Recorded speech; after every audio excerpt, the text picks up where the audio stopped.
hope you're good, and I hope you're staying warm, which is not easy to do at the moment. It is really, really cold today. Jesus God. I was walking over London Bridge this morning, and it was Baltic.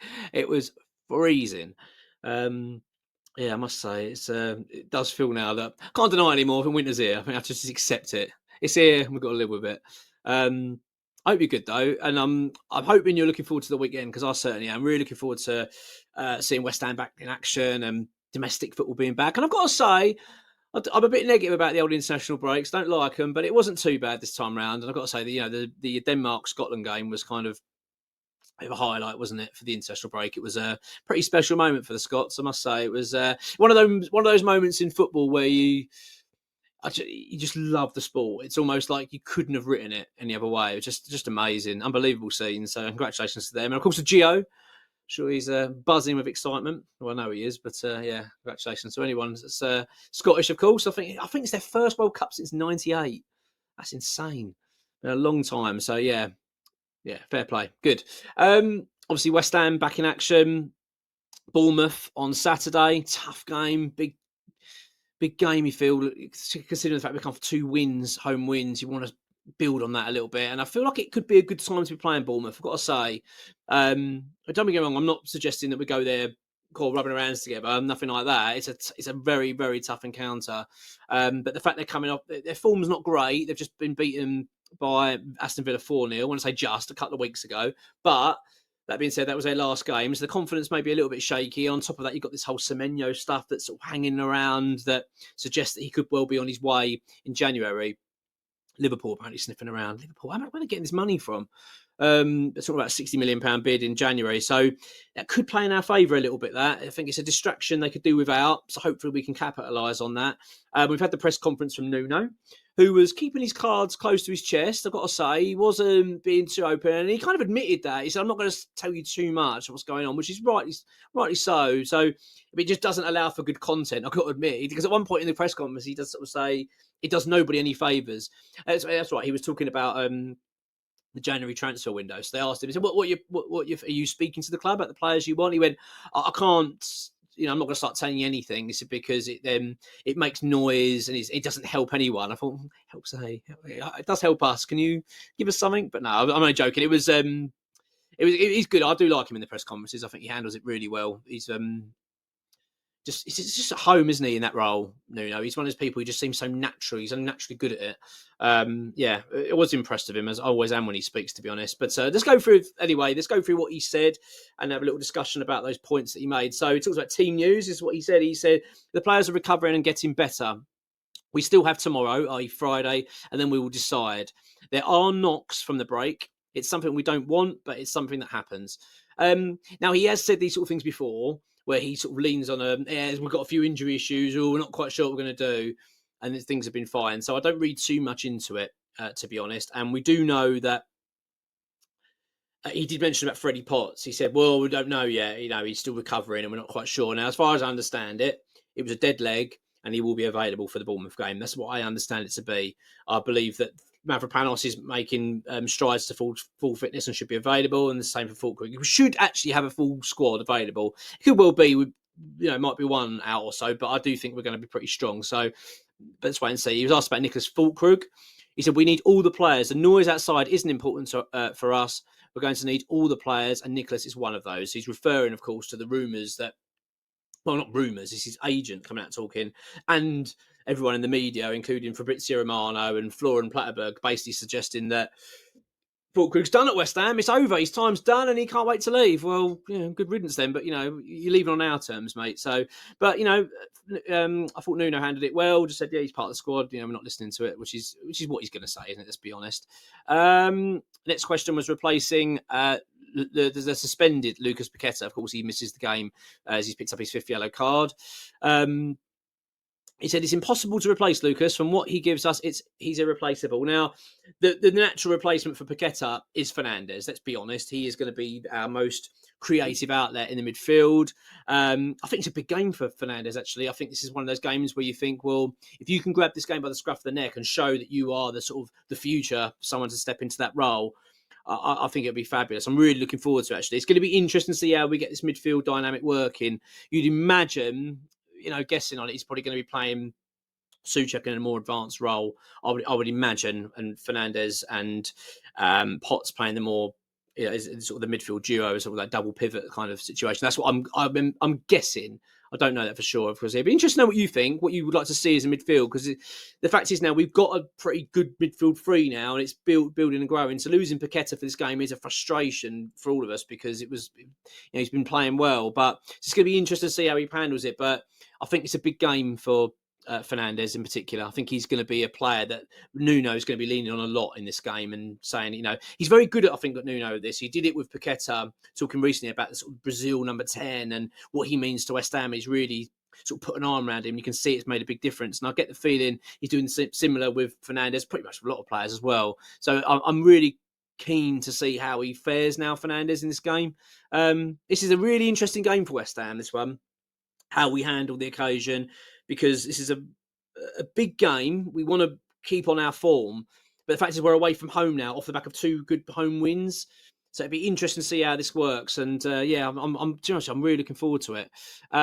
He said also, to add to that, he said, we have to find solutions. We still have tomorrow, and some of the players have only just returned. Tomorrow will be the moment when we make the decisions. He was asked then about Bournemouth. He said that we have injury doubts, but I'm sure they will too. They're a great team, and they'll be a tough opponent, kind of normal run-of-the-mill stuff. He was asked about his day in the live video. I haven't seen this day in the live video, but everyone seems to have seen it apart from me. But he talked about his horse riding or something. He said, it was nice to do. Any chance I enjoy riding a horse. You cannot think about doing anything else. I just enjoy it. Okay, well, I know that's fascinating, but apparently Nuno likes riding horses. I'll leave that there. Iraola, he turned around and says their success says a lot. They have good players.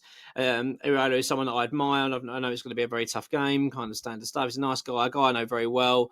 We're going to be opponents on Saturday and fighting for the same goal. He's got a really bad record against Iraola, by the way. Not pleasant. So he's not good. I think he hasn't beaten him in 4 games. He's played against him, so that's going to be quite interesting, isn't it, to see how this fares. You feel like it's about time then, Nuno. If you're going to do it, let's do it now.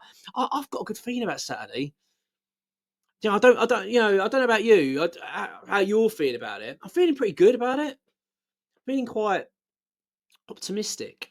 I'm not saying I'm confident. I'm certainly not confident. I don't think you can be confident going to a game like this, but I've certainly got a bit of optimism about it. So I certainly think, like, if we can, if we can perform at a half decent level here, if we can perform at a level that we've seen, especially the Newcastle performance, you think, do you know what? There's every chance we can get something there. And I just hope we can. And we've also, by the way, we've got a decent record against Bournemouth. Really good. Really good record against them. So let's wait and see. He was asked about team's momentum. He said, it's a new game. What happened before is over. We are still chasing that aspect of the game to sustain the levels of performance for longer periods of time. And he's right. That is something that we do tend to have ups and downs quite a lot throughout games, don't we? Burnley was really like that, I found. That we had periods where we looked really good, and then we suddenly fell away again. Then we looked really good for a period, then went away. We just struggled to keep that level, that consistency. I'm glad that he's noticing. He's saying the right things now, isn't he? He's like he recognises things in our game straight away. I used to find it quite frustrating with the likes of Potter when it was like he praised us quite a lot, didn't he? After games, it was a really good performance, really hard. And you sort of thought, well, what are you talking about? We played well for like 10 minutes. You know what I mean? It wasn't a great performance. Whereas Nuno's kind of highlights, yeah, we've played well, but only for periods. We're not keeping a decent level. Next question was on Luis Guilherme.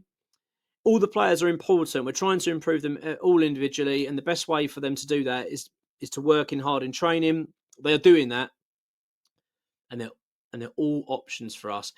It's a really weird one with Guilherme. I can't figure out what's going on with him, because what I've seen of Guilherme when he has featured, which is bloody rare, I've been impressed. I've liked what we've seen. I think he's looked all right. I think he's looked lively. I think he's looked dangerous. I think there's something there. Do you mean you look at him thinking there's something there with this player? But we just don't. He just doesn't seem to ever get a break in the team. We're not seeing there's no consistency with anything with him. It's hard to work it out. And the fact is, we spent all this money on this lad, and he's not even featuring for the under-21s either, which is also a puzzling one. Do you know what I mean? Because we put players in the under-21s that aren't featuring very often. Even players come back from injury. You'll see like a Callum Wilson or a Souček go and play for the under-21s to sort of get them their match fitness up. But we're not even seeing that with Guilherme. So he's not playing at all. And you know what? I've criticised West Ham enough for this in terms of how we bring players in and build them up. We're pretty crap at that. But that being said, I felt that actually, in terms of our academy, we've shown that actually we're not too bad at it of late. We've started seeing players that have gone out on loan and have been playing and been featuring and building towards first team.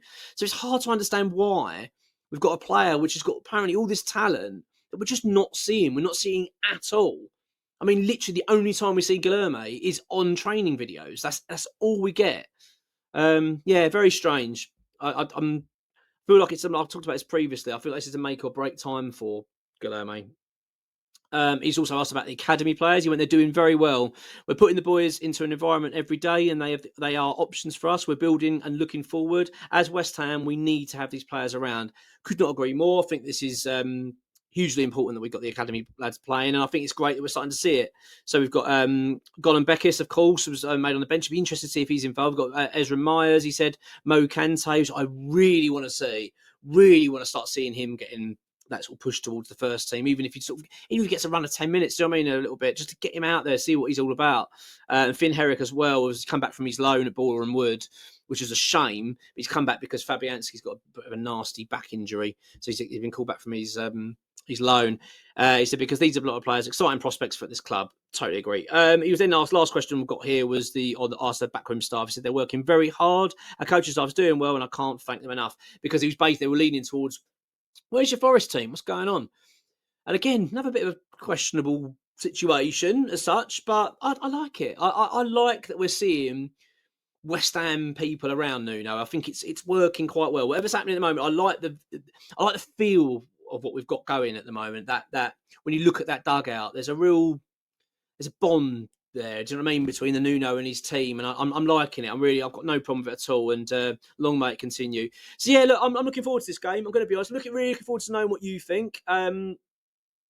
So tomorrow we're going to do a video. I'm possibly going to get Gonzo on tomorrow. We're going to see how that goes, because it's not easy.